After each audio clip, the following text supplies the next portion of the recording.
introvert กับ extrovert ต่างกันอย่างไรแล้ว introvert กับ Asperger syndrome คือสิ่งเดียวกันไหมเดี๋ยววันนี้เราจะไปหาคำตอบด้วยกันครับสวัสดีครับทุกคนในวันนี้เราจะมาพูดถึงเรื่องของบุคลิกภาพกันซึ่งหลายๆคนเนี่ยอาจจะเคยได้ยินคำว่า introvert แล้วก็สงสัยว่าจริงๆแล้วมันคืออะไรหลายๆคนเนี่ยอาจจะเคยได้ยินเพื่อนบางคนเนี่ยพูดกับเราว่าคนคนนั้นน่ะน่าจะเป็นคน introvert นะแล้วเราก็สงสัยว่า introvert จริงๆแล้วคืออะไรเมื่อเราได้ยินคำว่า introvert มันก็จะมีคำว่า extrovert ตามมาด้วย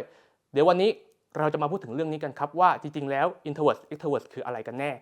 ก่อนที่เราจะไปพูดถึงเรื่อง introvert extrovert นั้น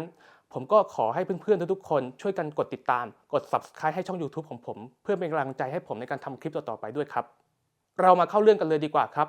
นานมาแล้วได้มีนักจิตวิทยาคนหนึ่งชื่อว่าคาร์จุงเขาเป็นนักจิตวิทยาทฤษฎีบุคลิกภาพคนหนึ่งเขาได้แบ่งบุคลิกภาพของคนเราเนี่ยออกเป็น2อย่างก็คือเป็น introvert กับ extrovert ทีเนี้ย2อย่างเนี้ยมันต่างกันอย่างไรเรามาดูกันครับ introvert จะเป็นบุคลิกภาพที่มีนิสัยที่ผูกพันกับตัวเองมากกว่าเป็นคนที่ดูลึกลับชอบเก็บตัวเป็นคนเงียบๆไม่ค่อยพูดไม่ค่อยจา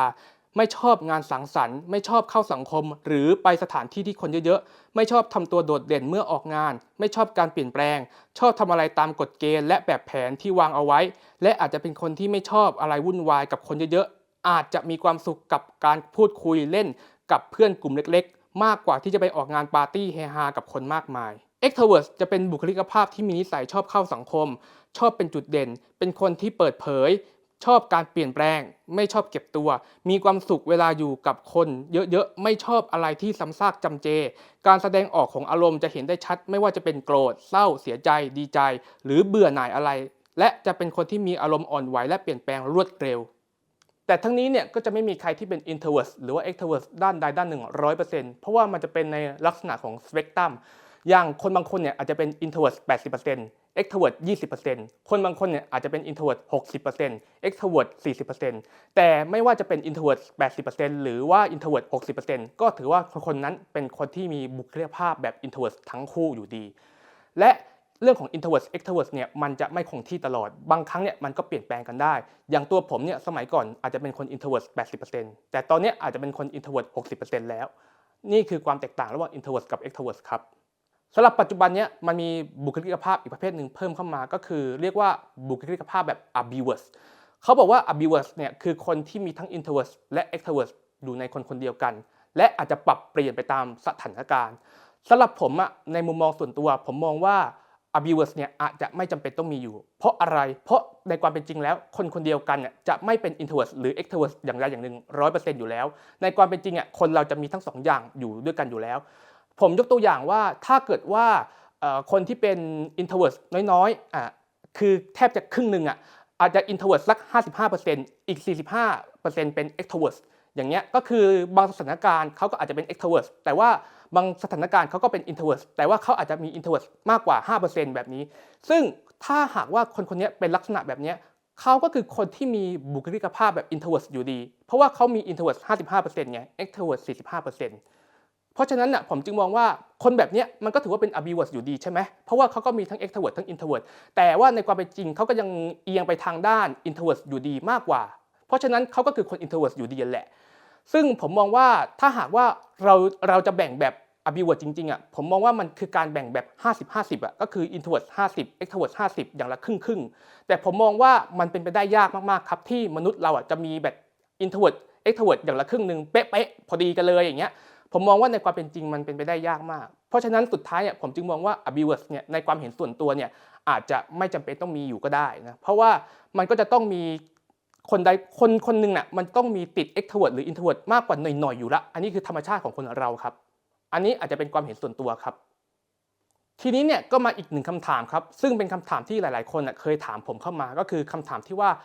บุคลิกภาพแบบ introvert กับ Asperger syndrome คือสิ่งเดียวกันไหมหรือว่าแตกต่างกันอย่างไรเดี๋ยวเราจะมาพูดถึงประเด็นนี้กันครับก่อนอื่นเนี่ย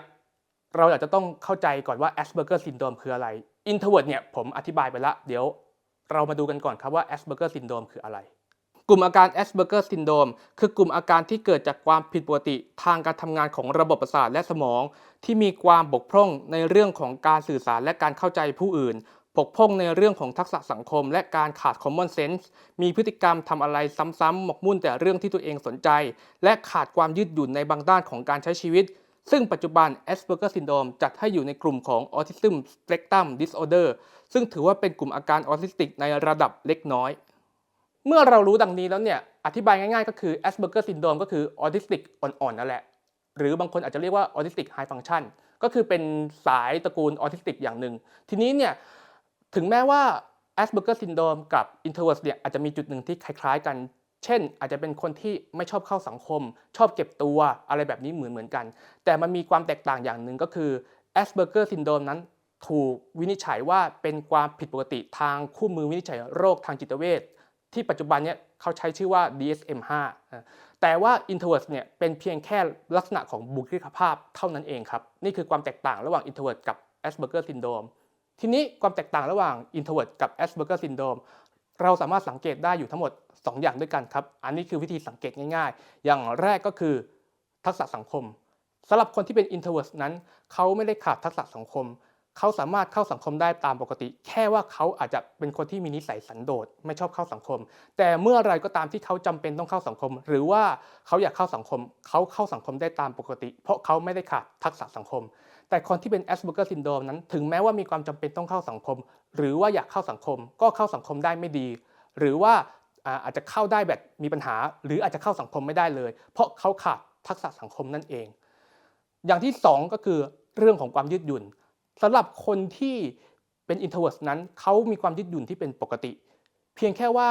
เขาอาจจะไม่ชอบการเปลี่ยนแปลงแต่เมื่อไรก็ตามที่เขาจำเป็นต้องเปลี่ยนแปลงหรือเราดูอีกอย่างหนึ่งก็คือเราดูจุด crisis หรือจุดวิกฤตก็คือจุดที่จำเป็นต้องเปลี่ยนแปลงเขาสามารถเปลี่ยนแปลงได้ครับแต่ว่าคนที่เป็น Asperger Syndrome นั้นอาจจะเปลี่ยนแปลงได้ยากกว่ามากถึงแม้ว่าถึงจุด crisis เขาก็เปลี่ยนแปลง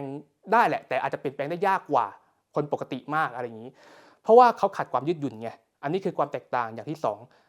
เรื่องของทักษะสังคมกับความยืดหยุ่นนั้นก็เป็นความบกพร่องอย่างหนึ่งของกลุ่มคนที่เป็นออทิสติกอันนี้ท่านอาจจะต้องไปศึกษาเพิ่มเติมเอาเองแล้วแหละนะถ้าอยากรู้รายละเอียดนะอันนี้คือความแตกต่างหลักๆอยู่ทั้งหมด2อย่างระหว่าง Asperger Syndrome กับ Introvert ครับนี่คือข้อคิดดีๆจากพีสุรเชษฐ์หวังว่าข้อมูลนี้จะมีประโยชน์กับทุกท่านครับขอบคุณครับ